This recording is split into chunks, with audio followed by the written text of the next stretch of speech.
الله أكبر. دوستان عزیز، از ملاقات شما خیلی خوشحالم.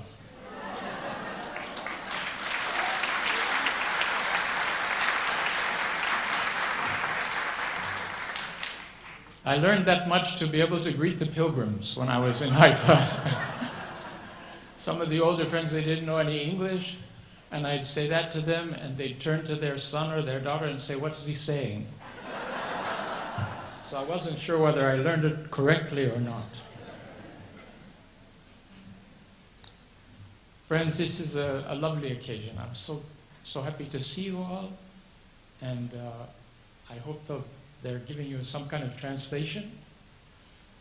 I wish that I could address you in fine Persian that I'm hearing here today, but I'm afraid it's limited to, I could talk to you about kitchen matters a little bit. But the subjects that I'm hoping that we can touch on, I believe are at the center of the cause and of some urgency for us to comprehend correctly. This idea, the subject of the conference about individual transformation and social change, is a very important balance. You know the emphasis that let me just say, before I go into that, let's say, I am no longer a member of the House of Justice, and in fact, I'm no longer belong to any institution. And you have to always listen to everything that anyone in the cause says at this point, since we don't have Shoghi Effendi with us anymore. You have to listen to everyone and weigh it against what you know, what your knowledge of the teachings is. You may hear something from me and say, "That's not what I understood about the Baha'i teachings." That's all right. I hope you'll tell me afterwards rather than during the meeting. And the other thing is that you put it in a place, you keep it, put it in a place and see whether, as you're reading and studying the writings, these ideas are confirmed or not. At least that's always been my approach. And it was an approach that was very helpful in the Holy Land, because you had exalted beings all around you and saying things all the time. Sometimes I would see one of the exalted beings look at the other exalted being as if, "What have you said?" That's so that's just a precaution. Now, we are engaged in a series of plans that the House of Justice has launched us in since the 90s, which are aligned with the unfoldment of the various processes connected with the divine plan, the tablets of the divine plan of Abdul Baha. And they've taken us in a direction that is in many ways new and unique, and are directed at social service, social transformation, social action, so to speak. In a sense, it's bringing the current image of the cause of God in some ways more in line with the common thought of mankind. The House of Justice studied during the 90s, studied the situation of the cause, always considering, of course, but it would study, this is my own observations about what happened. It studied the process, and it found that the Baha'i communities were not growing, and they were shrinking in some places. And realizing that the mass of believers in so many places were not firmly grounded in the teachings of the cause, in the knowledge that they needed in order to be active Baha'is and teach their children, the House of Justice initiated the institute process, the concept of an institute. And it asked the various national assemblies to develop materials for national institutes in each country, in each national Baha'i community around the world, which was done to some degree. But the process was slow, and in the end it found that the materials of the Ruhi Institute process, the one that had been initiated originally in Colombia, were helpful in this training, as they called it, a training, not necessarily called it a deepening. It was a training for new believers to ground them in the cause. And that's been its purpose all along. This is the active communal aspect, if you will, of Baha'i progress that we are engaged in now. In doing this, sometimes Baha'is said, but this is so different from what Baha'u'llah has said, or Abdul Baha has said. Now, of course, it isn't so different, but it's different in one sense, that it is a community enterprise. And the House of Justice in that, as far as my understanding, is it didn't intend that the individual enterprise commanded by Baha'u'llah and Abdul Baha and the Guardian in so many places was set aside.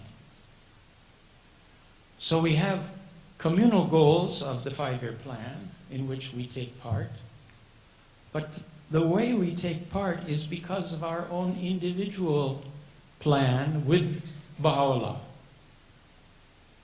The plan that says, immerse yourself in the ocean of my teachings. The plan that says, before you teach anyone, teach yourself, and then arise to proclaim my cause. The plan that says, love me that I may love thee. The plan that brings us to the threshold of that command of Abdul Baha, where he says, become, in the divine plan, become incarnate light. Embody the light of God, the light of Baha'u'llah, and then go forward. It's the combination of that constant inner relationship and plan with Baha'u'llah, with the guidance on the public communal dimensions of the plan, which will bring success. And without wanting to demean anybody on any front, I think that the apparent lack of progress of the plans is because we've left off doing as much of the individual challenges and goals. We've left them off a bit. So I've been traveling around and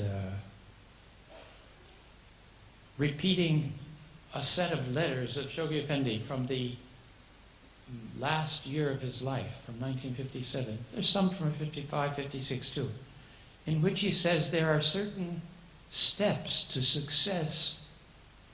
There are certain steps to being effective in the teaching. One can teach without success. That's very discouraging. Sometimes you hear Baha'is say, oh, I try to teach the faith, but nobody's interested.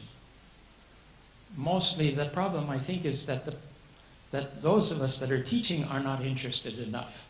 We're not engaged. We're not riveted to the ocean of Baha'u'llah's truths. They don't flow out of us as we speak. Because that enthusiasm that we have for the cause and our love for Baha'u'llah and our love for God, that's what touches the hearts of the others, as we know from the writings.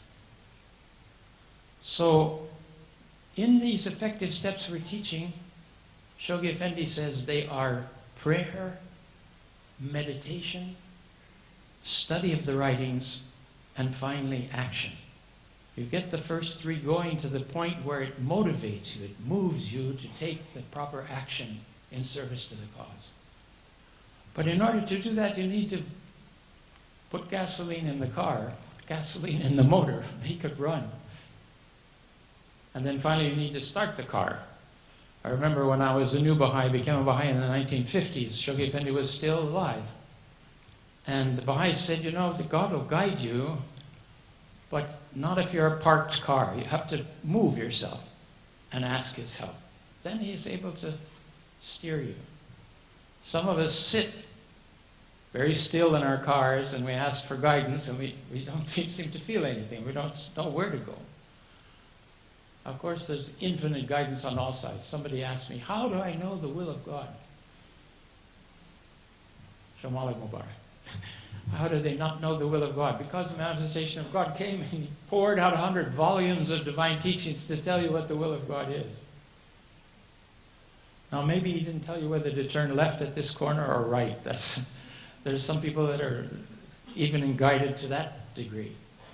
I remember there's a Bahá'í Khanum has written that her mother, that when Shoghi Effendi was speaking to her in the 30s, he said that the closer you come to the spirit of the cause, the closer you come to Baha'u'llah, the more mysterious your actions. You do things and things happen in your life and coincidences take place that are a marvel. I saw a letter from Shoghi Effendi. He said, if the Baha'is would live the life, embody the Baha'i spirit, then Baha'u'llah will guide souls to you. That sounds a lot easier than knocking on doors, I think. So we have to balance the thing. The action, internal action we take has to be balanced with this drawing closer to Baha'u'llah and begging him to guide us. And all of us need his assistance. He also said the confirmations, because the Baha'is were not, even in his time, in the last years of his life, they were not acting with enough vigor. He said the confirmations are under pressure in the heavenly world. So whoever opens their mouth just a little bit, out comes this terrific confirmation based on sincerity, sincere intentions. The subject of the living book was prompted by the fact that we're in the year of the bicentennial commemoration of the birth of the Blessed Beauty. And we need to be thinking, how can we bring the news of his coming and of his mission to humanity, especially during this year. And this is why the House of Justice said this has presented very special opportunities to all of us. The phrase, the living book, comes from the Kitab-i Aqdas in two different passages. I'll read these because they're revealing of a process that we're in. Say, God, the true one, is my witness, that neither the scriptures of the world nor all the books and writings in existence shall in this day avail you aught without this, the living book, who proclaimeth in the inmost heart of creation, verily there is none other God but me, the all-knowing, the all-wise. And again, earlier in the Aqdas, he says, take heed lest ye be prevented by aught that hath been recorded in the book from hearkening unto this, the living book, who proclaimeth the truth. Verily there is no God but me, the most excellent, the all-praised. Of course, immediately we recognize the challenge of Baha'u'llah's identification with divinity in these phrases. And we need to be aware of the passages in the Gone and in other important tablets where he explains. Epistle to the Son of the Wolf also, he addresses the question of the divinity related to the manifestation of God. Progressive revelation, we have the very modest representations of Muhammad with regard to his person and his mission, which, as Baha'u'llah tells us, is representative of one of the two aspects of the divine manifestation. He is a human. He has a particular time he's born. He's commissioned to deliver a particular message during that mission. That's one side. The other side, he says, is the side from which he at times speaks with the voice of God. He's the mouthpiece of God. God uses him and speaks out of him in the first person. It's extraordinary. Baha'u'llah points out that this has happened in the revelations of the past as well. We have it in the words of Jesus at times. We have it in Muhammad, hadiths of Muhammad, and of the Imam Ali even, claiming divinity. So it's not something strange, but it is representative of this other dimension. And it's that dimension, I think, that makes the manifestation of God the living book. in contrast to the silent book, which is the revelation he leaves behind him. One of the interesting challenges that we're given, let's see if I can find this here. It's a passage from the Gleanings, a tablet chosen and translated by Shoghi Effendi for the Gleanings. By the way, friends, you have the Gleanings now. You have a version of Persian and Arabic. Shoghi Effendi said that this book, of all the books we have, he hoped would become the continual companion of every believer. It's a kind of book that if you haven't read it thoroughly, I hope you'll start reading passages of it every day and keep your bookmark going until you get to the end and then start again. Continual companion. It contains the widest view of the most important subjects addressed by Baha'u'llah in so many works. Now, in this particular passage from the Gleanings, Baha'u'llah says that the greatest testimony of the manifestation of God, you know what's coming? Do you remember what's coming? Is his own person, his own self. The fact that such a being exists is the greatest testimony before mankind of his mission. Then he says, for those that that's not enough, my God, how much they need. He says that then after that is the revelation itself is the proof. It's the second testimony, the greatest testimony. So he puts his own person ahead of the revelation. Quite interesting order, because he is the book. He's where the revelation flows from. Now, then he says, for the ones that neither perceived the first or the second testimony, the third testimony is the content, the words of the revelation. This is very interesting.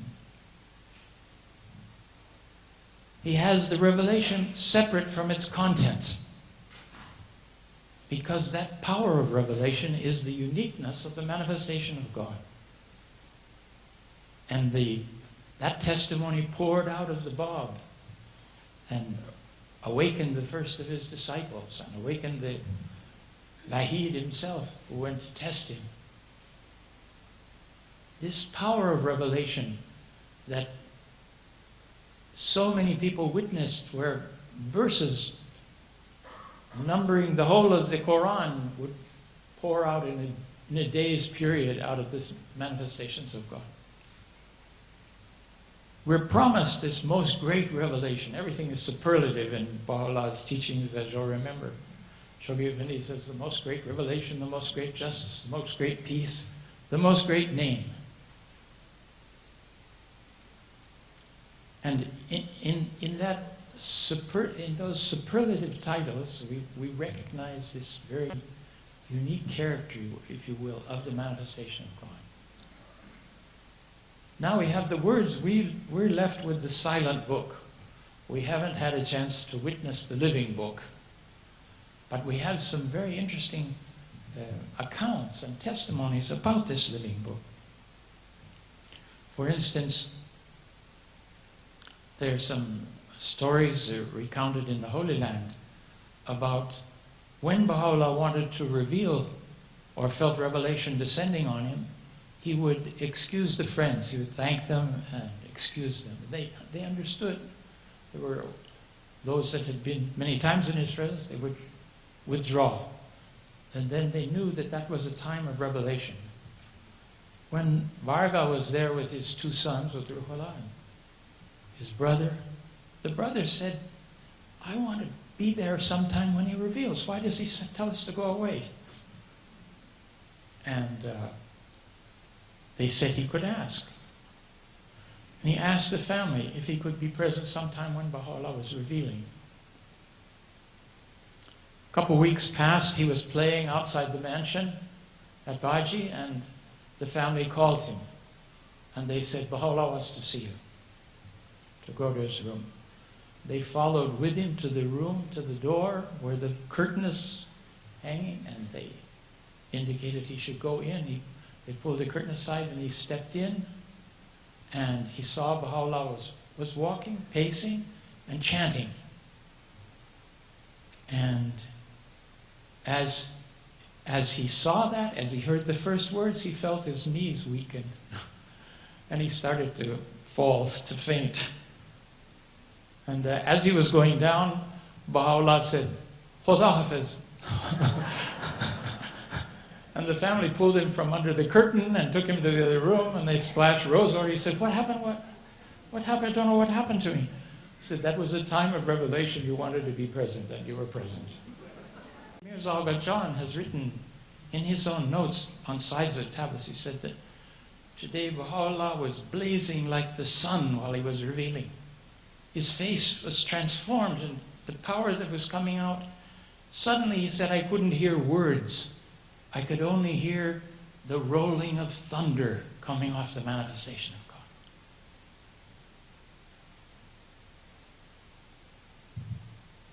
God. Agha John himself, of course,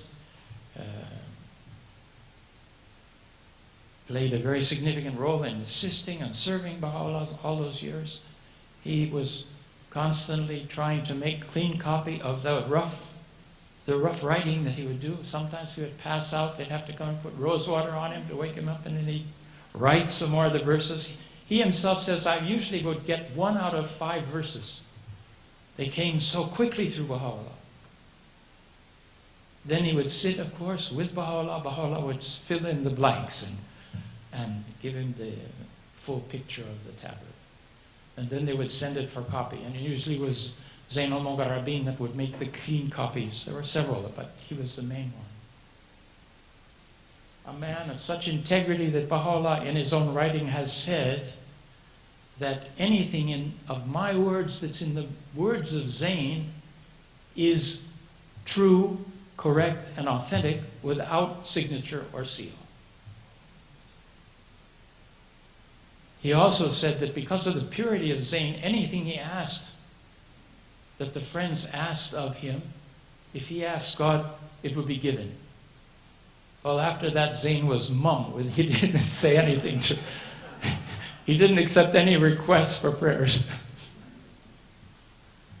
He was such a saintly man, and at the same time had the ability to cause Baha'u'llah to laugh.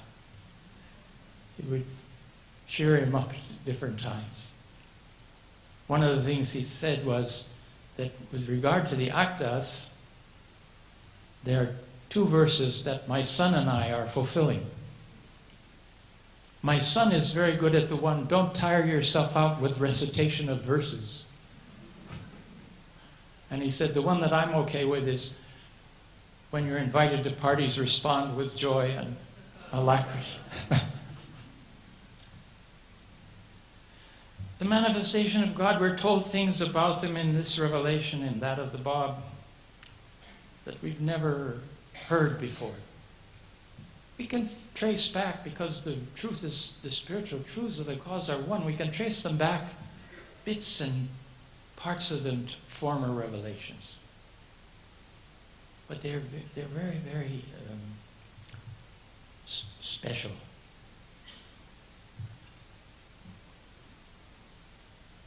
One of the things that we learn from the writings is that Abdu'l-Baha says the likeness, the relationship of our own soul to our body is parallel to the relationship of the manifestation of God in His Spirit to the whole of the human race.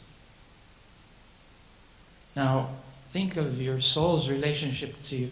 There's an immediate knowledge. You don't have to learn if your foot is sore or if you're too hot, or all these things are immediate knowledge. The soul has access to all aspects of your being. Of course, there's many things that God has caused to function in the human reality that you're not aware of, and you're not working to make saliva in your mouth or tears in your eyes or make your blood course. All that is under the autonomic dimension of the soul. The soul has this, it maintains and cures and renews the human body. Now, Draw that parallel. Think of the manifestation of God. As Abdu'l-Baha has made this likeness. Think of the manifestation of God who has every one of us as cells in his spiritual being. He knows the condition and state of every one of us. Beyond that, he knows everything we do. He has assigned angels that write down everything we think and say. Oh. I was all right with the say part, but the think part was a little bit frightening. The things that come in our heads and go out again are all recorded. He knows those actions when you contemplate them, even if you don't carry them out. And he calls for us to develop purity of thought, to try to restrain our thoughts. And that's this more of this individual transformation which makes us then to become effective communicators and teachers of the cause. You know, something that I've kind of spun in my own head about, if you let me, I'll tell you about it. We know about the human soul, about mankind, that we all are expressions of all the names of God. That the creatures in the lower kingdoms, in the animal realm, in the vegetable, in the mineral realm, they are expressive of various names of God. The names of God are the animators of everything that exists. But he says the human being has all these names of God. Well, you think about that and you say to yourself, that means we're all the same, and yet we see we're all different. But some of the names of God are the unique, the one, which means that the expression of each one of us is also unique. We're like no one else who ever existed or will ever exist again. And so we have, Abdu'l-Baha explains in the tafsir, in the commentary on hidden treasure, in this last section on knowledge, he says that he's asked about what's the difference, why the mystics express their understanding of divinity of God in such diverse ways. And Abdu'l-Baha explains that it's the dominant name of God in their constitution which causes them to see things in a certain way. Some of you may remember from Ruya Khanum, she made a play called The Growing Pains of a Local Spiritual Assembly that used to be performed years ago. And in that local assembly there was Mr. Justice and Mrs. Mercy and Mr. Wisdom and so on, where each one of these members of the assembly would have a certain point of view on any matter that came up. They would express themselves in those terms. The dominant name of God in our character. Now, if we're all diverse, we have a dominant, a main character. We must certainly have a powerful secondary and tertiary one. All the names of God can be expressed in us, but certain ones are more prevalent in some people than in others. And we all know about the very compassionate mothers that mother us when we're suffering, and the wise old heads that can tell us a little bit about what's the matter with our lives and how to lead them.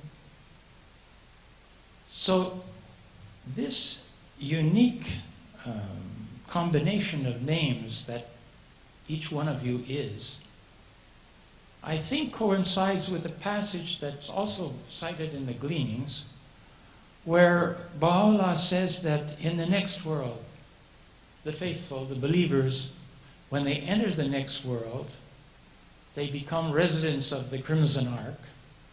And he says also they will be ushered into the presence of the messengers and prophets of God, who will inquire of them that which they've suffered in the path of God.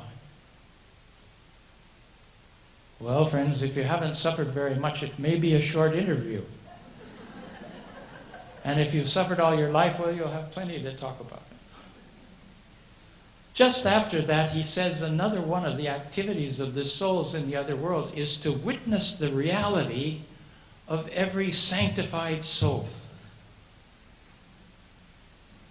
We learn about God from each other to the degree that that inherent set of divine names and qualities is our person, to the degree that we draw close to that and through the power of Baha'u'llah reflect that, we become a facet of the jewel of divinity, so to speak.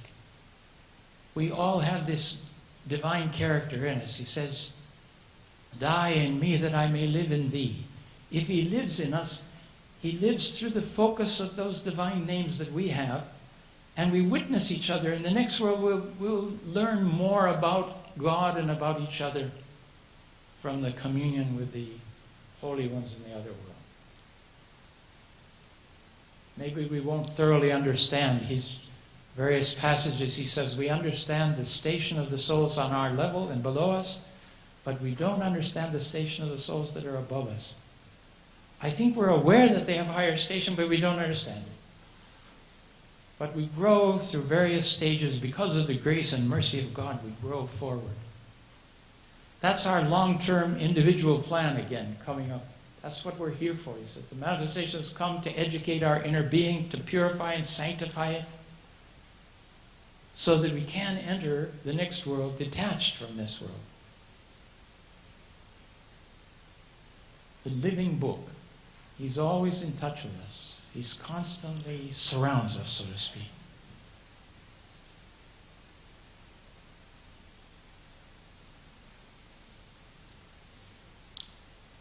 The dichotomy between the manifestation or the revelation even itself being a book or being a human being has been mentioned by Baha'u'llah in different passages. I want to just read.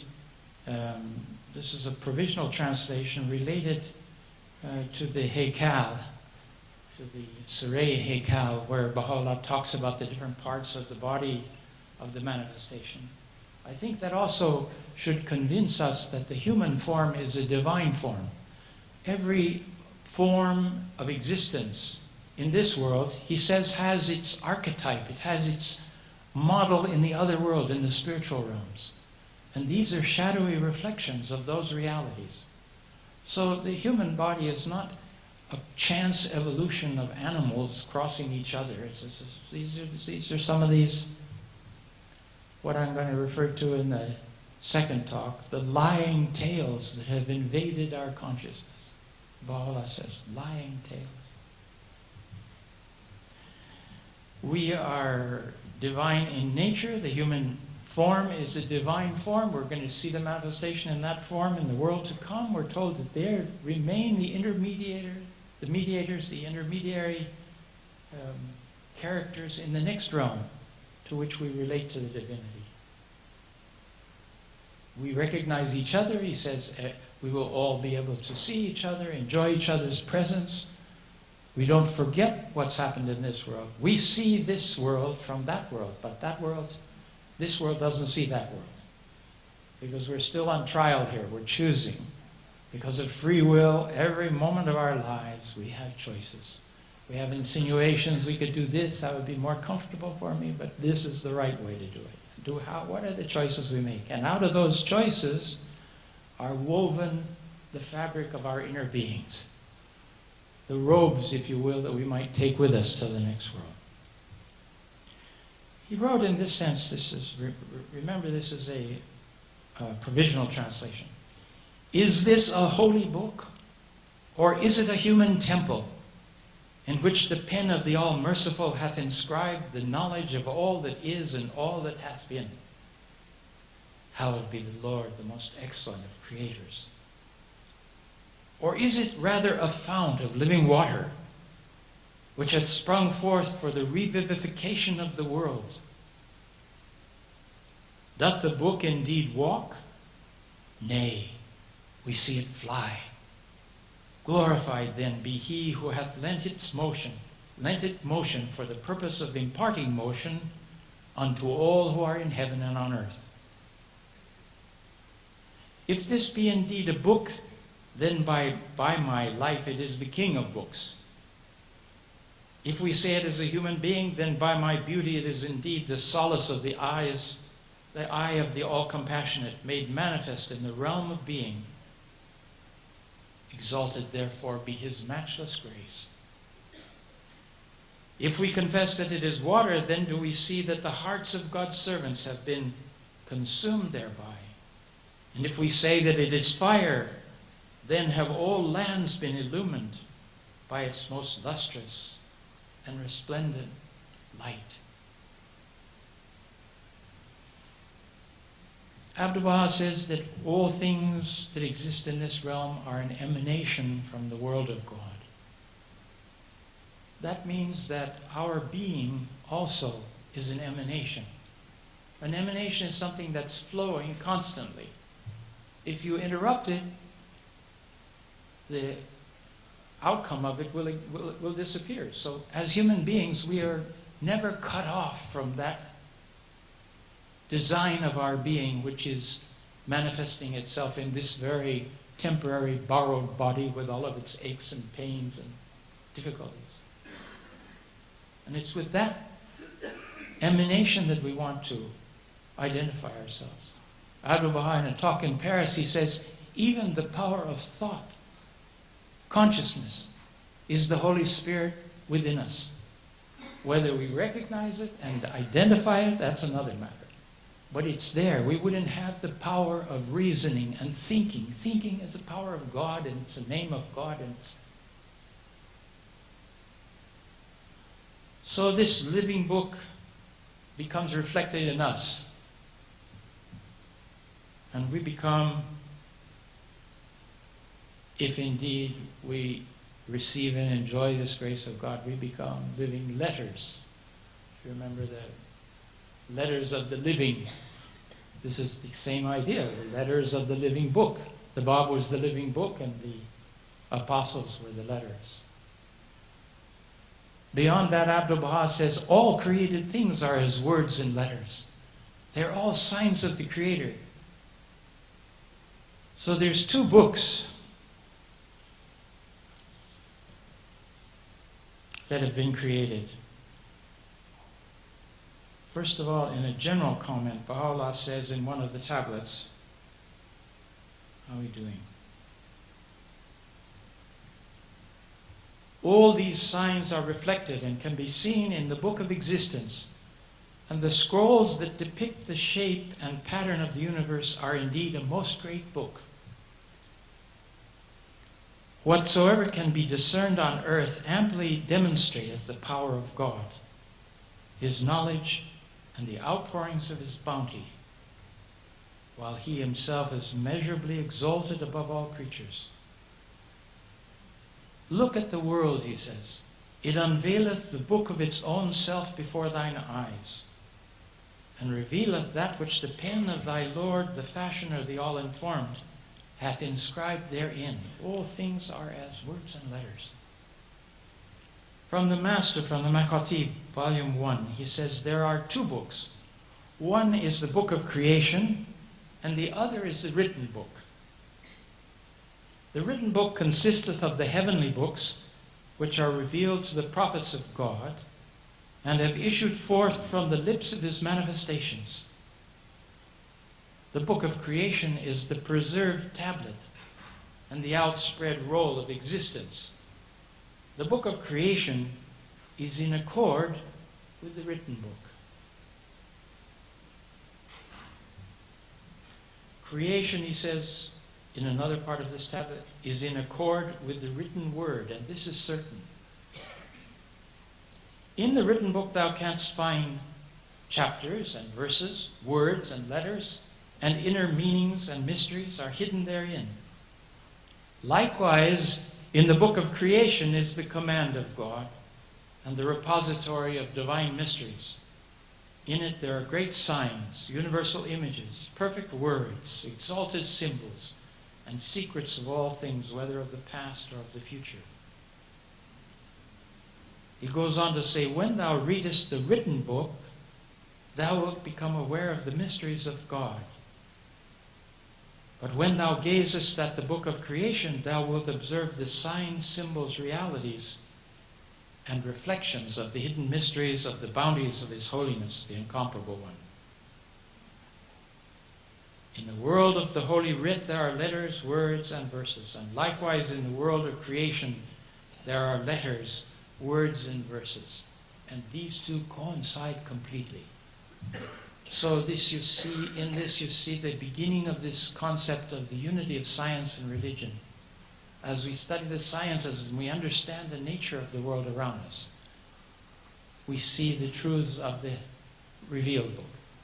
And when we look for the revealed book, it inspires us with ways to discover the effulgences, those effulgences which are the sciences. Interesting that Abdu'l-Baha, in a talk in America, he says that religion is an effulgence of the Sun of Truth, a pouring forth of the Sun of Truth. A few lines below, he says, science is an effulgence of the Sun of Truth. Both of these powers, religion and science, are proceeding from God. They're gifts to us. Now somehow we've sometimes made them to be contradictory to each other. We need to study, to meditate, to bring these two books together so that we see the coincidence between the two.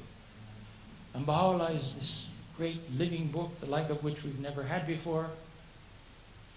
Just in the last year when I was leaving the Holy Land, we had completed the computerization of all of the writings of the Bab. We'd done the Guardian early on, then we did Baha'u'llah, then Abdu'l-Baha, and then finally the Bab was the last, gathering many things that needed to be there. And when we did a summation of the number of words in the revelation of the Bab, they came close to 5 million. Now 5 million, friends, is all of the words of the holy books of all the religions of the past, plus a whole lot more, another million on top of that, whatever. That was the Bab's writings. So he said, let's count Baha'u'llah now. And they counted Baha'u'llah, and there were 6 million. Even more. The amount of revelation that poured out of Baha'u'llah, this is a supreme manifestation. For 500,000 years, we're not going to see anything like this again soon. Are we alert to this? Do we absorb the bounties of these tablets into our inner being so we can bring them into action for the plan, for the 5-year plan, for all the different activities, for the commemorations that we want to hold, and so on. Your dear patient audience, thank you so much. I don't know when I started, so I don't know where to end. But I think it's a good place. I have another chance to speak to you tomorrow. Thank you so much.